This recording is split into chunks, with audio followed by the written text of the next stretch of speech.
Update. Am I the a-hole for telling my sister we were strangers after she broke all contact with us? Original post. Apologies in advance if this post seems disorganized. My head is still reeling from all this. 9 years ago, I was 18 then, my older sister eloped with her then boyfriend. Our parents, we're an immigrant family, were vehemently opposed to her relationship. I remember me being okay with it personally. It wasn't my place. She eloped with her boyfriend and cut off all contact with us. My parents were beside themselves. I tried reaching out to her back then on different platforms, but was blocked. I even reached out to her best friends and asked them if they could at least get me in touch with her. They said they didn't know where she lived now, but that she'd told them she was happy. She had also left her workplace. Eventually, me and my parents, all came to an unspoken agreement to pretend she was never here, and I blocked her everywhere too. I remember being extra particular to call regularly when I was in college because I was worried about their state of mind. We're now at a place where I can't remember the last time she crossed our minds. Yesterday, my sister knocked on my apartment door. She cried and hugged me when she saw me. I hugged her back initially too. I wasn't really thinking at the time. She was just going on about how much I had changed, how much she'd missed me all these years. Eventually, I kind of remembered everything and asked her why she was here and who had given her my address. She said she had sworn to them that she wouldn't tell. I asked her why she didn't call first since whoever gave my address probably gave my number too. She said she just wanted to see me in person. I told her we'd gotten over her. Why was she here? She said her issue had only been with our parents, not me. I told her about how I'd been blocked too by her when she left. She told me she was sorry she'd hurt me, but she had wanted a fresh start and told me I was an uncle to a nephew and a niece. They weren't there at the time. They were at their father's. They recently divorced. She acted surprised that I wouldn't know, said she'd told someone to tell our parents about them. Maybe it was hearing about the divorce that frustrated me more, because if we were going to have gone through all this pain, at least she could have found lasting happiness. I just told her she was a stranger to me now. She said we could have lunch together. She wanted to know all about what I'd been up to.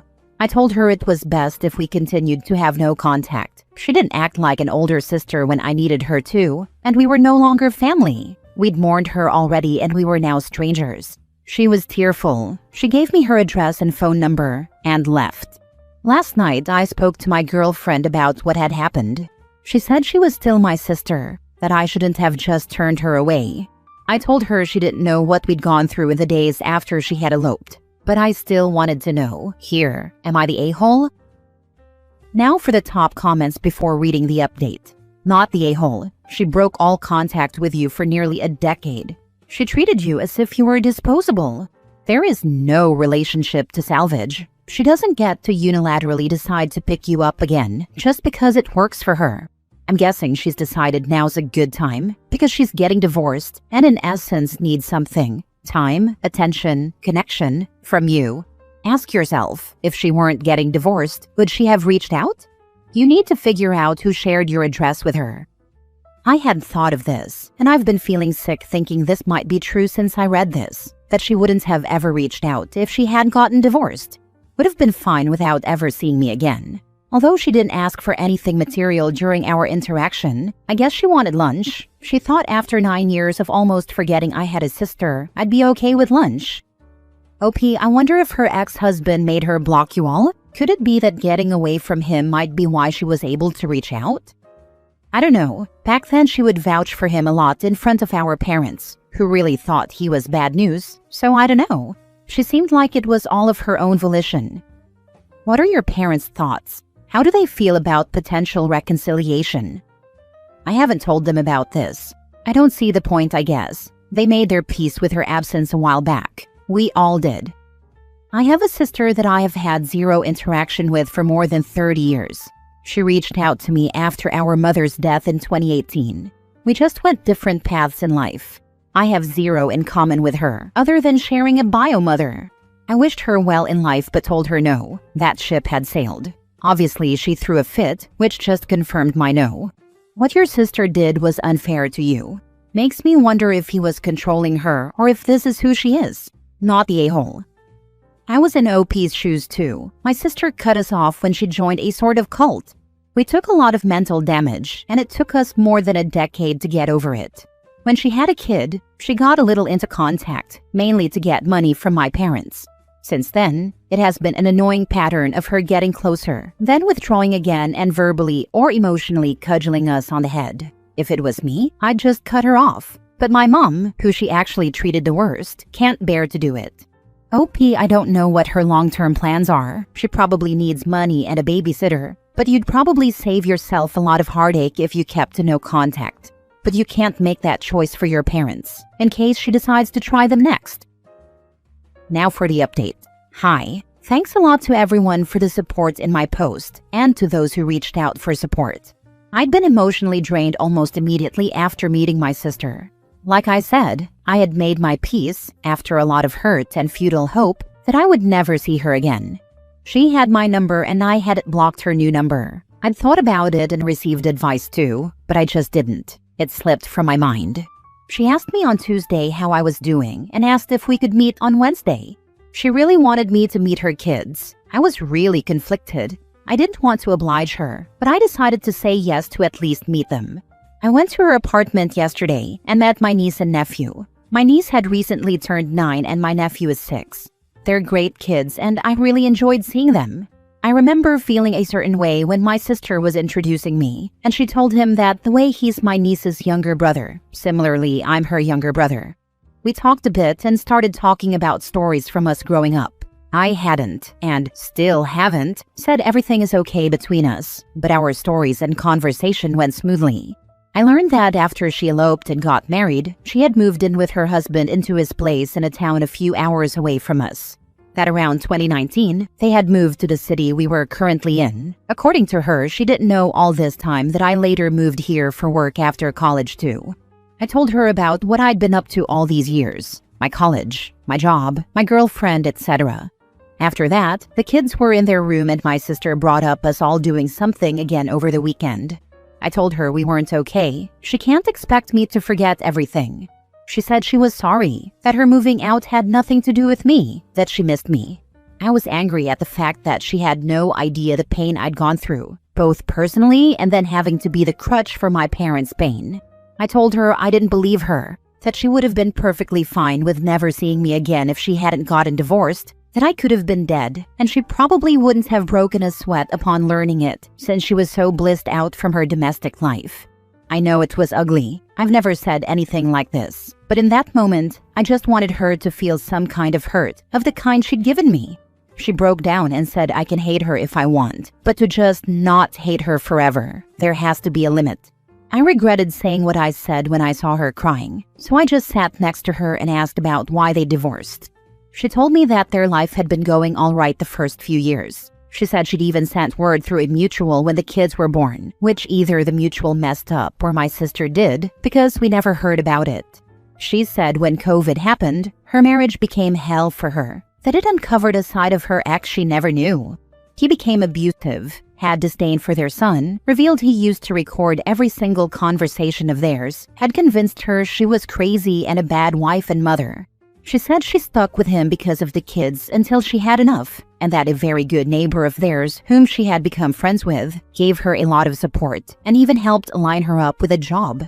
During all this, she even blamed our parents for her sticking with the marriage for so long and for not reaching out. I told her they had literally pleaded with her not to do this. I was there. I was 18, not 8.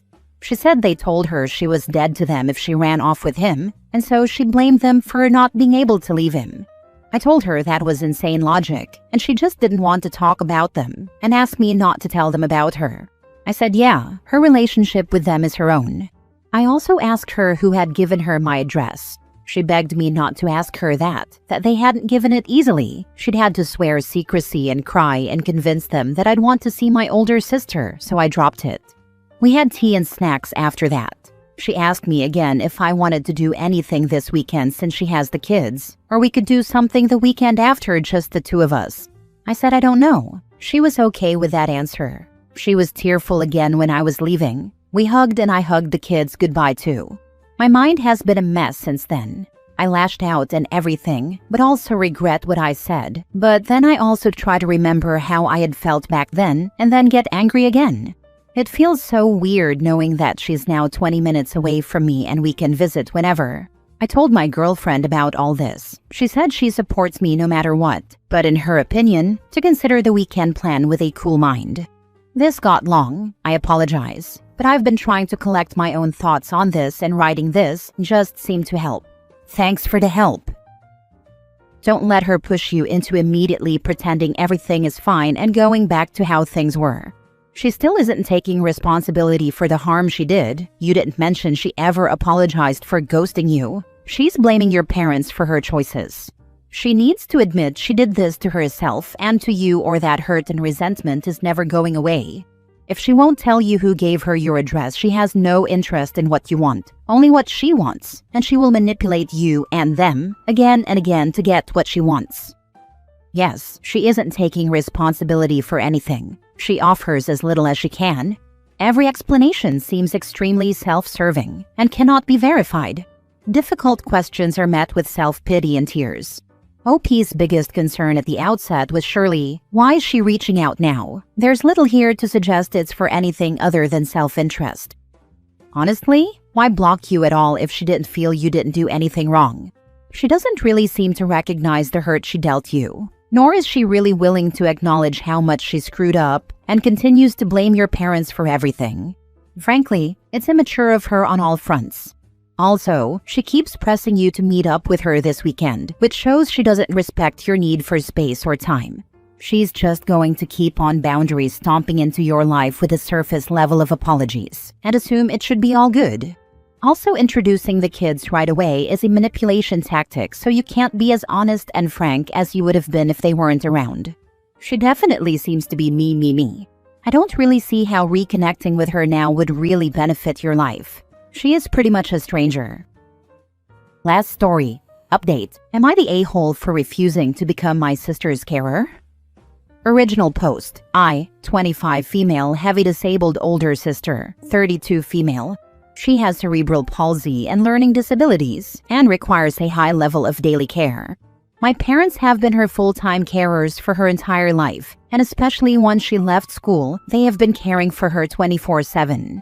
Sadly, my mom passed from cancer around a year ago, and my father is in his 70s. He's just not able to take care of her anymore, but is refusing to put her in a home, saying that it would be cruel and he doesn't want her to suffer alone, which I can understand. However, he keeps insisting that I should take my sister in and let her live with me. I live on my own in the downstairs flat of a house. Technically, it would be all accessible for her, and since I work from home too, I could be nearby if she needed me. The problem is, I don't want to become my sister's carer. I already missed on so much growing up as my sister took all my parents' time and attention and money. I missed out on so many normal things because of her, and I'm not going to lie, the bitterness is still there a little bit. Of course I love my sister, but I'm only in my mid-20s. I want to be able to travel the world and find love, and just do what I want without being tied down to being a carer. My dad keeps pressuring me, saying that mom would have never forgiven me if I'm the reason my sister ends up in a care home, but am I wrong for not wanting to become her carer? Now for the top comments before reading the update. Not the a-hole. I'm the full-time carer for 2 disabled relatives, and it is difficult. You should not feel like an a-hole for not wanting to be her carer. I have a very specific set of circumstances going on that allow me to do what I do. And even in what I'd consider the best case scenario, there are still a lot of stressors to being a carer. Have a frank conversation with your father that, if you are willing, while you will look after her by visiting and taking care of legal matters and oversight of her medical needs, etc., you cannot be her full-time caretaker. Tell him that the transition to a care home now, while he's still alive, is going to be better for her in the long run than waiting until she is grieving the loss of her father to also upend her living situation. He might also find some comfort in being able to choose the home and helping her getting settled into it, to make sure he feels she's in good hands. Although he probably will still not think it's as good as it would be if you took her, and to be honest, it might not be, but that doesn't make it your obligation. I'm going to have a proper talk with him about it tomorrow, but the last time I tried, he tried to guilt-trip me, saying mom would have been disappointed in me, and I just couldn't take it. Your parents really dropped the ball in not lining up a group home or care home for her and gently transitioning her years ago. You have a right to live your life. OP was always the backup plan. The parents just assumed she would take over when they got too old. It might even be why they decided to have another child. Definitely not fair to OP, who deserves to live her own life. I must admit, this has been on my mind recently. There's a 7-year age gap between me and my sister, and being 25 with a dad in his 70s is fairly uncommon. Now for the update. So me and Dad finally had a talk last night. I tried to explain it from my point of view, added in a few of the points people raised here, like getting her settled in a home whilst he's still around will make the transition smoother, and that I'd happily go visit her, maybe take her out on the odd day trip, but I do not want to be held responsible for her day-to-day care. He was still trying to convince me to take her in, and guilt-tripping me, saying that my mother, who passed last year, would be so disappointed in me. I got mad and told him in no uncertain terms, am I becoming my sister's carer? I love my sister, but she's not my responsibility, and I need to be able to live my own life. He told me to sleep on it, and we'd discuss it again later, making it clear he is fully against putting her into a group home. He seems to think once he passes, he can simply bequeath her onto me, which is both not how that works, and honestly a bit insulting to my sister. Even just suggesting that she could start attending a day center for people with disabilities to get her used to being with other people got him riled up, and he started yelling about how he didn't sign up for this, and having me was supposed to be his fix for it. He thinks the stress of caring for her was what caused my mom's passing. I was stunned and left without saying a word, but now I don't know how to face him, and honestly a part of me feels bad for my sister in case she overheard that. She has learning disabilities, but she's smarter than a lot of people give her credit for. And at the end of the day, she's still my sister. I wouldn't want her feeling like a burden, but I have no idea where I go from here.